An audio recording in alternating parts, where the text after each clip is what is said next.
The Nexari arrived on a Tuesday morning, their ships casting mile-long shadows across Earth's major cities. They didn't come with the dramatic flair of Hollywood invasions, no energy beams or immediate destruction. Instead, their obsidian vessels simply hung there, silent sentinels against the blue sky, while humanity held its collective breath. Commander Sarah Chen stood on the roof of the Pacific Defense Command Center in Singapore, her dark eyes fixed on the massive ship hovering above the city's skyline. 20 years in the United Earth Defense Force hadn't prepared her for this moment. The ship's surface seemed to absorb light itself, creating an unsettling void in the sky. "Commander, they're broadcasting on all frequencies." Lieutenant Rivera's voice crackled through her earpiece. Text and audio, every language simultaneously. Sarah's jaw tightened. "Put it through." The message was clinically precise. "Your species has been designated for integration. Surrender your planetary defense systems within 48 hours. Resistance will result in immediate resource extraction protocols." This is not a negotiation. Within hours, the United Earth Council convened an emergency session. Sarah watched the proceedings from her command center, her fingers drumming against the holographic display as representatives argued about their response. Some advocated immediate surrender, citing the Nexari's obvious technological superiority. Others called for a preemptive strike. "We can't just roll over," Sarah argued during her testimony. "Look at their language choice: integration, resource extraction. They're not even pretending to offer cooperation. They see us as resources, not equals." The council deliberated for 36 precious hours before reaching their decision. Earth would not surrender. The Nexari's response was immediate and devastating. Their ships deployed what looked like liquid metal that formed into countless autonomous units, each one a shifting, morphing weapon platform that adapted to whatever humanity threw at it. Sarah led the Singapore defense personally, watching as the city's advanced missile defense systems barely scratched the Nexari units. Traditional weapons proved almost useless against their adaptive armor. The few successes came at a terrible cost. For every Nexari unit destroyed, dozens of human soldiers fell. But it was during the retreat from Singapore that Sarah noticed something strange. In the ancient archives beneath the city, long-forgotten sensors were coming online. As her forces fell back through the underground bunker complex, she spotted readings that made no sense. Energy signatures that didn't match any known human or Nexari technology. "Ma'am, we need to evacuate now," Rivera shouted as another explosion rocked the facility. Sarah's eyes remained fixed on the readings. "There's something here, something old. These readings, they're responding to the Nexari presence." She made a decision that would change the course of the war. Instead of heading for the evacuation point, she led her small team deeper into the archive complex. The ancient sensors led them to a sealed chamber that, according to all official records, didn't exist. The chamber's walls were covered in markings that seemed to shift and change as they watched. At its center stood a simple pedestal with a crystalline object that pulsed with a soft, blue light. "What is it?" Rivera whispered. Sarah approached the pedestal slowly. "I don't know. But these markings, they're not human. And they're not Nexari either."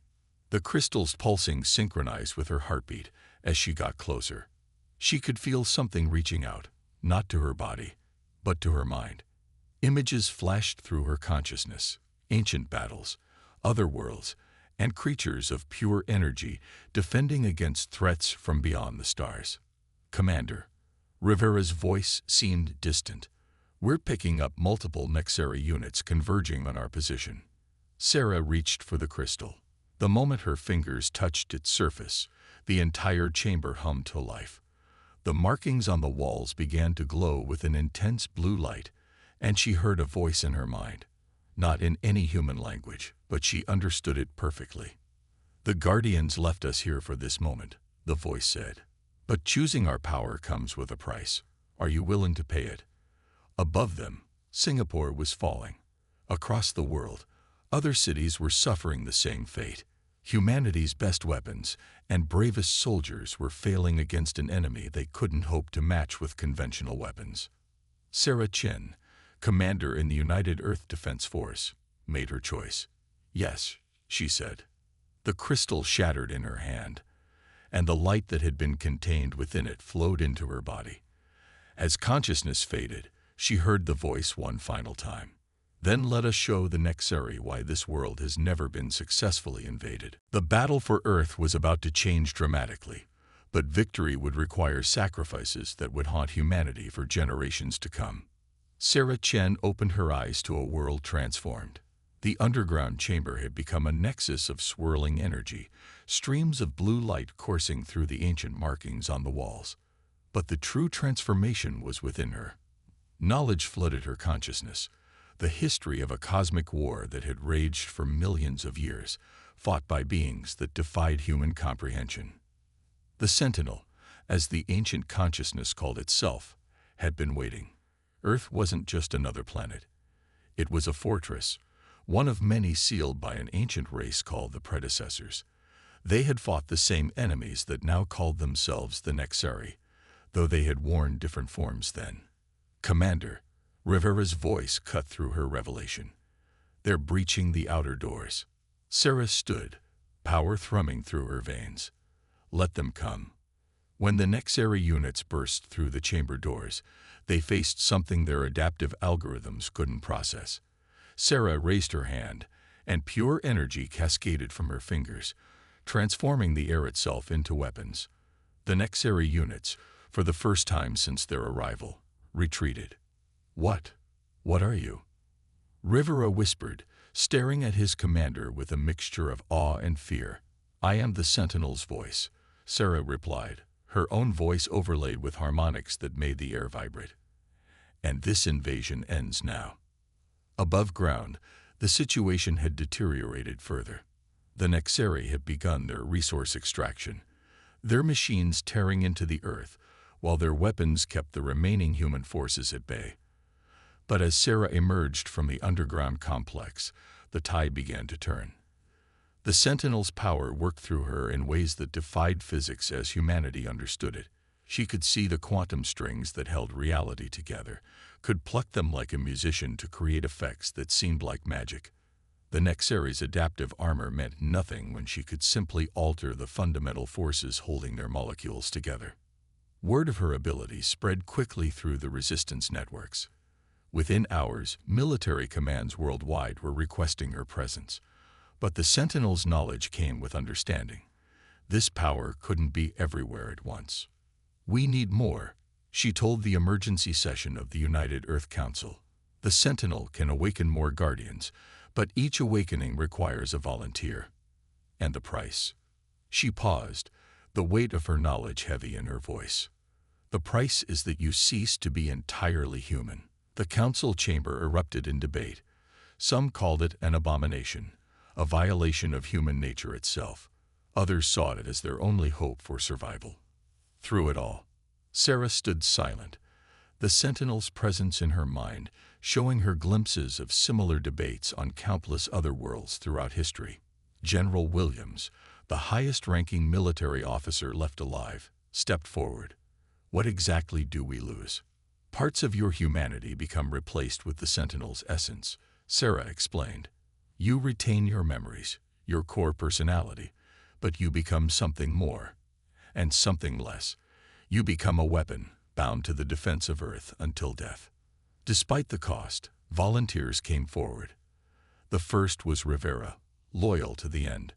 Sarah led him and 20 others to similar chambers hidden around the world, places of power the predecessors had left waiting for this moment. As the new Guardians awakened, the Nexari felt their advantage slipping. Their ships, once invincible, found themselves vulnerable to attacks that ignored their advanced shields. Their adaptive units discovered that some forces couldn't be adapted to. But the Nexari weren't defeated yet. From their flagship high above the Earth, they launched a new weapon, one designed to target the very power the Guardians wielded. The artifact interfaces that connected the humans to the Sentinel's power began to fail, causing excruciating pain to their users. Sarah watched in horror as 3 Guardians fell, their bodies unable to handle the backlash of failing connections. The Sentinel's voice in her mind grew urgent. There was another option, but it would require an even greater sacrifice. The interface was designed to protect humans from the full power of the Sentinel, she told the surviving Guardians. We can bypass it, merge completely with the power, but doing so means we can never go back. We won't just be changed. We'll be gone. Something new will wear our faces. The Nexari weapon continued its work, and more Guardians fell. Earth's newfound advantage was slipping away. Sarah looked at the faces of her fellow Guardians, saw the same resolution she felt. We're already past the point of no return, Rivera said, his voice strained with pain from the failing interface.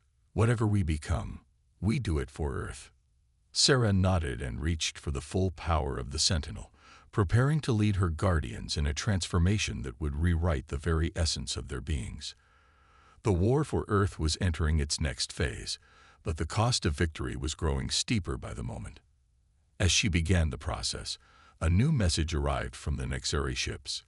For the first time, their tone had changed from cold command to something approaching concern. Stop. You don't understand what you're unleashing. But Sarah did understand. The Sentinel had shown her everything. And as she embraced the full power waiting within her, she smiled. The Nexari were right to be afraid. The transformation was both beautiful and terrible to behold. As Sarah and her fellow Guardians shed the protective interfaces, their human forms became vessels for pure energy. Their skin crackled with contained power, eyes blazing with internal light. The Sentinel's essence flowed through them completely now, turning them into living weapons. But the cost was immediate and devastating. Sarah felt her memories of childhood slipping away, replaced by visions of ancient battles on distant worlds. Her human emotions became muted, overshadowed by the Sentinel's cosmic perspective. She was still Sarah Chen, but that name now felt like a garment she had outgrown. The Nexari response was swift and desperate. Their flagship descended from orbit, transforming as it fell. What had appeared to be a single massive vessel split into thousands of smaller craft, each one carrying weapons specifically designed to combat Sentinel energy. They've faced us before, Sarah transmitted to her fellow Guardians, her thoughts carrying on waves of pure energy. The predecessors weren't the first to use the Sentinel's power. Every cycle, the Nexari adapt. Every cycle, worlds fall. Rivera, now a being of crackling blue energy in roughly human form, moved to her side. Then why do I sense fear from them? Because this time is different, Sarah replied. We've done what no other species dared. We've merged completely with the power. No interfaces, no safeguards. The battle that followed would be spoken of for generations, though few human witnesses could accurately describe what they saw. The Guardians moved like living lightning, their powers warping reality itself. The Nexari weapons, designed to disrupt the interface between organic beings and Sentinel energy, proved useless against beings who had become pure energy themselves. But as the Guardians pushed back the Nexari forces, Sarah began to understand the true nature of the conflict. The Sentinel's memories showed her the pattern. Civilizations discovering the power, using it to defend themselves, and then disappearing, not through defeat, but through transformation. The Nexari aren't invaders, she realized, the knowledge burning through her consciousness. They're preservers. They're trying to prevent what happened to countless species before us. The revelation spread through the Guardian network. The Sentinel's power was a double-edged sword. It could save worlds, but it inevitably changed them beyond recognition. Species that embraced it fully, as humanity was now doing, eventually transcended their physical forms entirely, ascending to a plane of existence beyond the material universe. The Nexari, she now understood, had been fighting a losing battle across the galaxy, trying to prevent species from accessing power that would lead to their evolutionary suicide. Their resource extraction wasn't invasion. It was an attempt to remove the Sentinel's energy sources before they could be activated. But it was too late for humanity now. The transformation had begun, and it couldn't be stopped. Sarah could feel it in herself and her fellow guardians, the growing disconnect from their human origins, the increasing resonance with forces beyond normal spacetime. Admiral Zhou, watching from the underground command center in Beijing, recognized the change in their supposed saviors. "Commander Chen," he called over the secure channel, "are you still you?" Sarah took a moment to consider the question, her consciousness expanding beyond human constraints. "I am what humanity needs me to be," she finally answered, her voice carrying harmonics that made the communication systems crackle. "But what humanity needs may not be what it wants." The Nexiri launched a final, desperate assault, not with weapons, but with information, broadcasting the histories of other worlds that had faced this choice, species that had ascended, leaving their worlds empty and their civilizations abandoned. The message was clear. Victory through the Sentinel's power would mean the end of humanity as it existed. Sarah gathered her guardians, their forms now barely humanoid, more like constellations of energy, given vague shape by memory and will. The choice before them was monumental: continue their transformation and save Earth from the Nexari, knowing it would lead to humanity's transcendence, or try to pull back from the power and face invasion with conventional weapons. "We're already past the point of return," Rivera's thoughts echoed through their shared consciousness. "The only question is whether we take humanity with us." Sarah looked down at Earth, seeing it not just with eyes, but with senses that penetrated to its very core, where more of the Sentinel's power lay dormant. The Nexari were right. Awakening it all would save the planet, but at the cost of transforming every human being into something else entirely. As the Nexari fleet regrouped for another attack, Sarah Chen, or what remained of her, faced the greatest decision in human history. The power to save humanity was within her grasp, but using it would mean the end of humanity as anyone understood it. The final phase of the war was about to begin, and its outcome would determine not just who won or lost, but what it meant to be human in a universe where godlike power came with an ultimate price. The decision tore through Earth's leadership like a shockwave.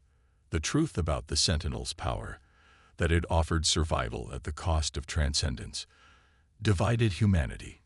Military commanders demanded access to the power, willing to sacrifice humanity's current form for guaranteed survival. Religious leaders called it an abomination. Scientists saw it as the next step in human evolution. Civilians, caught in between, simply wanted to live. Sarah, now more energy than flesh, watched the debate rage from a perspective that was increasingly alien to human concerns. The remaining aspects of her human consciousness understood their fear, but the Sentinel's influence showed her a larger truth. This was evolution on a cosmic scale, and it could not be stopped. The Nexari seized upon humanity's indecision. Their ships descended through the atmosphere in waves, targeting Earth's remaining military installations. But this time, their purpose was clear. They weren't trying to destroy humanity, but to prevent its transformation. "We've seen this before."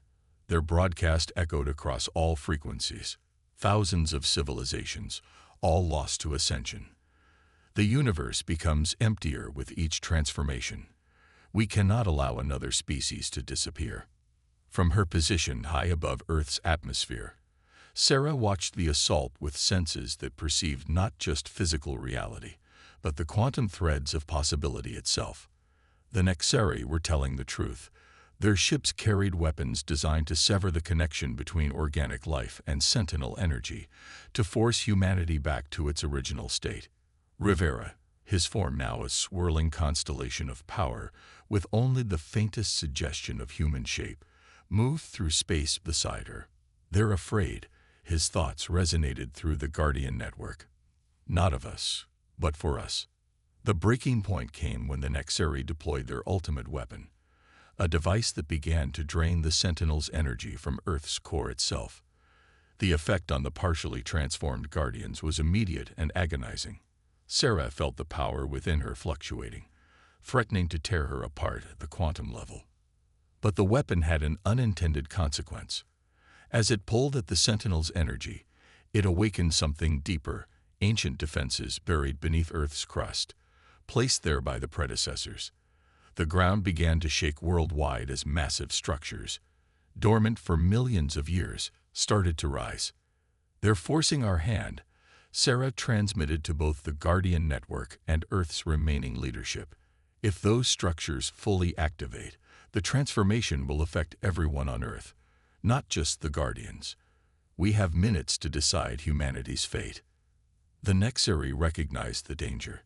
Their fleet consolidated around their energy-draining weapon, pouring all their resources into completing its work before the ancient structures could fully awaken. It became a race against time. The Nexari trying to save humanity from transcendence, and the Guardians fighting to protect humanity's right to evolve. In command centers across the world, sensors screamed as reality itself began to warp. The rising structures were changing the fundamental forces around them, creating zones where physical laws began to break down. Civilians caught in these zones reported strange experiences, moments of cosmic awareness, glimpses of other dimensions, their bodies beginning to resonate with energies they couldn't comprehend. President Chen of the United Earth Council, no relation to Sarah, made the final call. "Commander Chen," she transmitted on a private channel, "you were human once. Tell me the truth. If we allow this transformation, will anything of humanity survive?"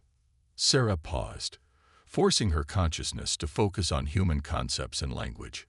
"We will survive," she answered, "but not as we are. We will become something else, something more. The memories of what we were will remain, but we will view them as adults view their childhood, with fondness, but knowing we can never return to that state." The president looked at the reports flooding her screen. The Nexari weapons effects spreading, the ancient structures continuing to rise. Humanity caught between two forces that would determine their entire species' future. "Then let it be recorded," President Chen declared, her voice steady despite the weight of the moment, "that humanity chose its own path. The order went out worldwide. Protect the rising structures at all costs." The remaining human military forces turned their weapons on the Nexari fleet, buying time for the transformation to complete. Sarah and her guardians surged forward, their powers now unfettered by doubt or restraint. The Nexari, realizing what humanity had chosen, launched everything they had at Earth. The planet became a battlefield of energies and forces that defied comprehension.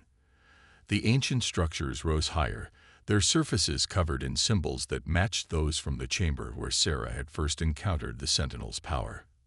As the battle reached its climax, Sarah felt the final barriers within her dissolving. The last remnants of her human consciousness merged with the Sentinel's power, and in that moment, she understood everything. The Nexari weren't wrong to fear this transformation, but they were wrong to think they could prevent it.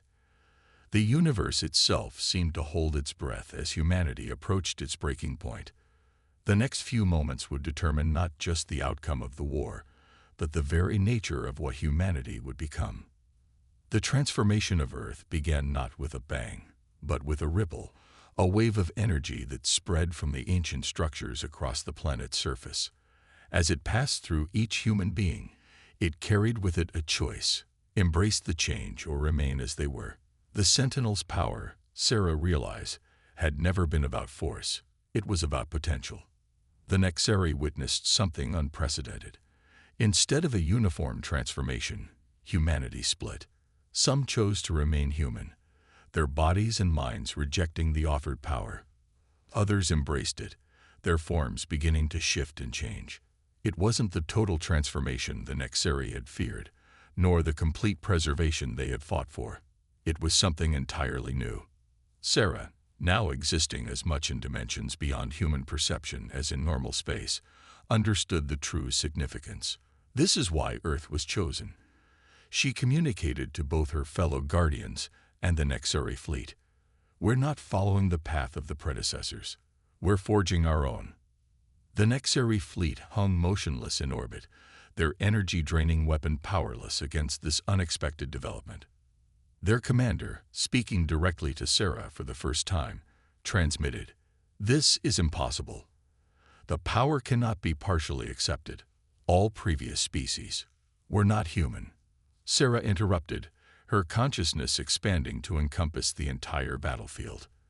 We adapt, we change, but most importantly, we choose.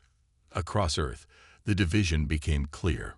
Roughly a third of humanity had embraced the transformation, their bodies becoming vessels for sentinel energy.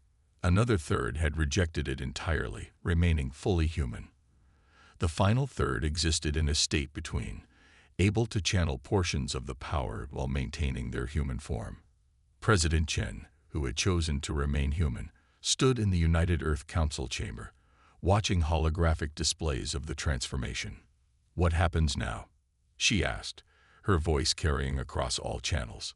The answer came not from Sarah, but from Rivera, who had maintained more of his humanity than most guardians. "We protect Earth together. Those who have transformed completely will be humanity's shield against cosmic threats. Those who remain human will keep us connected to our origins, and those in between will be the bridge." The Nexeri fleet began to withdraw. Their mission neither succeeded nor failed. Their commander sent one final transmission. "We have fought this war across 1,000 worlds, always with the same outcome. You are the first to find a different path. We will be watching." As the Nexeri ships disappeared into the depths of space, Earth faced its new reality. The transformed Guardians established themselves as watchers in the void. Their consciousness expanded beyond normal spacetime. They could perceive threats approaching from across the galaxy and stand ready to defend their homeworld. Those who had remained human continued to build, innovate, and grow, now with the knowledge that they were protected by beings who were once their fellow humans. The partial transformations, dubbed bridges by the media, served as intermediaries, helping both sides understand each other. Sarah, in her final communication as a recognizable individual, addressed the United Earth Council. "We chose neither to remain static nor to abandon our humanity entirely. Instead, we became something new, a species that exists across multiple states of being." The Nexeri sought to prevent transcendence, fearing the emptiness it would leave behind. But we proved that evolution doesn't have to mean extinction. Years later, Earth had become something unique in the galaxy, a world where baseline humans, partially transformed bridges, and fully ascended guardians coexisted in harmony. The planet was no longer just a world. It had become a nexus point for multiple states of existence. The ancient structures remained, now serving as terminals where humans could communicate with their transformed kindred. The Guardians watched from dimensions beyond normal perception, while the bridges helped maintain the delicate balance between the physical and energy realms. And somewhere in the vast consciousness of the most powerful Guardian, a memory remained, of a woman named Sarah Chen, who had faced an impossible choice and found a third option.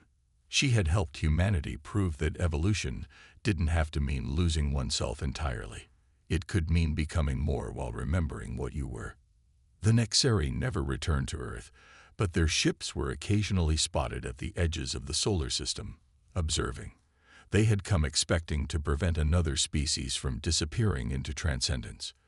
Instead, they had witnessed the birth of something entirely new, a civilization that existed in multiple states at once, proving that the choice between evolution and preservation was never truly binary. Earth had become a beacon in the galaxy, showing other species that there was another way. The war that had begun with an ultimatum had ended with a revelation. The greatest power isn't in the ability to change everything, but in the wisdom to know what to preserve.